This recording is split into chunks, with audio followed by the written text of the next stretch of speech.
కొత్తగా వచ్చిన విద్యార్థి తీసుకోవాల్సిన 3 జాగ్రత్తలు ఏంటి? ఫస్ట్ జాగ్రత్త, చాలా ఇంపార్టెంట్ జాగ్రత్త. అసలు ఈ ఎగ్జామ్ యొక్క ప్యాటర్న్ ఏంటి?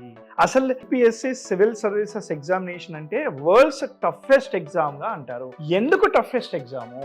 ఎగ్జామ్ ప్యాటర్న్ ఏంటి అని మీకు అవేర్నెస్, అవగాహన అనేది మీరే చేసుకోవాలి. ఎవరిని అడగడం కాదు, మీ ఓన్ రీసెర్చ్ చేయాలి. ఇప్పుడు చెప్పాలి అని అంటే ఈ ఎగ్జామ్ లో టోటల్ గా నోటిఫికేషన్ ప్రకారంగా 2 స్టేజెస్ ఉంటాయి. ఫస్ట్ స్టేజ్ ని ప్రిలిమ్స్ అని అంటాం. సెకండ్ స్టేజ్ ని మెయిన్స్ ప్లస్ ఇంటర్వ్యూ అని అంటాం. మనం ఇన్ఫార్మల్ గా 3 స్టేజెస్ అంటాం దాన్ని. ప్రిలిమ్స్ నుంచి ఇంటర్వ్యూ వరకు ఇది మొత్తం కూడాను 1 ఇయర్ పైగా ఎగ్జామ్ అనేది ఉంటుంది. అంటే 1 సంవత్సరం పాటు ఎగ్జామ్ రాస్తాం. మరి ఈ 1 ఇయర్ తర్వాత కూడా నీకు రాకపోతే మళ్ళీ ప్రిలిమ్స్ నుంచే స్టార్ట్ చేయాలి. ఒక జనరల్ కేటగిరీ విద్యార్థికి 32 సంవత్సరాల వరకు వయసు ఉంటుంది. 6 అటెంప్ట్లు మాత్రమే ఉంటాయి అనే విషయం మీకు ముందే తెలియాలి. అసలు ఈ ఎగ్జామ్ రాయాలంటే ఎలిజిబిలిటీ ఏంటి?